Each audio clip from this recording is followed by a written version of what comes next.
प्रभु श्री राम के लिए राजा दशरथ से वनवास मांगने के बाद माता कैकेयी को समस्त संसार में घृणा का पात्र बना दिया गया।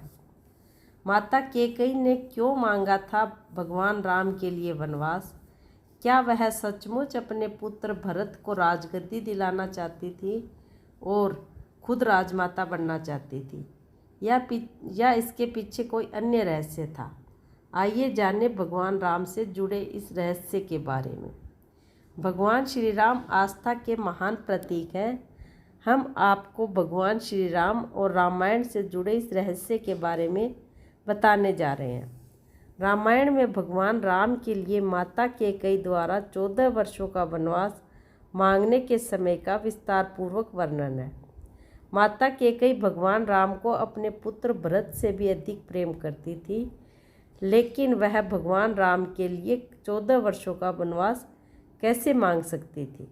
रामायण की कथा के अनुसार माता कैकेयी ने अपने पुत्र को राज सिंहासन पर बिठाने के लिए प्रभु श्री राम को 14 वर्ष के लिए वनवास पर भेजा था। प्रभु श्री राम के लिए राजा दशरथ से वनवास मांगने के बाद माता कैकेयी को समस्त संसार में घृणा का पात्र बना दिया गया और यहाँ तक कि आज तक कोई भी अपनी पुत्री का नाम कैकेयी नहीं रखता। और इससे भी अधिक उनके खुद के पुत्र भरत ने अपनी माँ का त्याग कर दिया था। माता कैकेयी ने राजा दशरथ अथवा रघुवंश को बचाने के लिए भगवान राम के लिए 14 वर्ष का वनवास मांगा था, जिसके कारण पुत्र वियोग में महाराजा दशरथ की मृत्यु तक हो गई। आइए जाने भगवान राम से जुड़े इस अनोखे रहस्य को। जय सिया राम। धार्मिक शास्त्रों के अनुसार श्री राम भगवान विष्णु के अवतार थे और इस वजह से उन्हें भगवान के रूप में पूजा जाता है। इसी के साथ वो अयोध्या में राजा दशरथ के यहाँ एक आम इंसान के रूप में ही पैदा हुए और इस वजह से बड़े बेटे होने के नाते उन्हें राजा बनाया गया।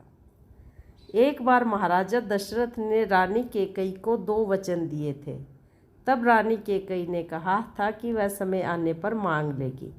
अब वो वचन महाराज दशरथ ने कैकेयी को क्यों दिए थे, इसके पीछे की कथा इस प्रकार है।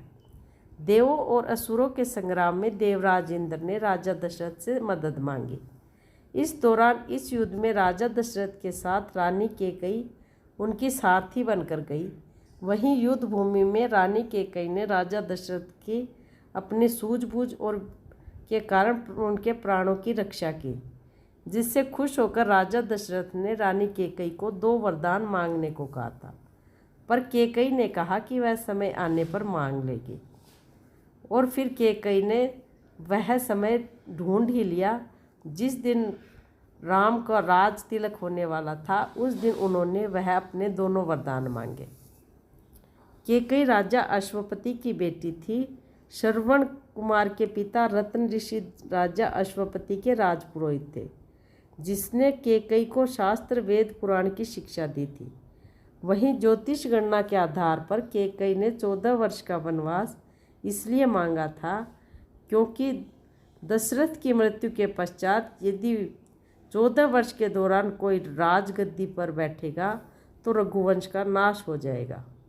और इस प्रकार रघुवंश के नाश को बचाने के लिए कैकेयी ने प्रभु श्री राम के लिए 14 वर्ष का वनवास मांगा, क्योंकि कैकेयी अपने पुत्र भरत को जानती थी।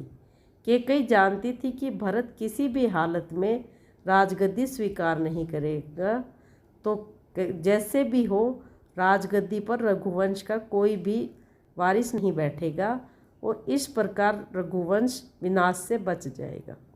जय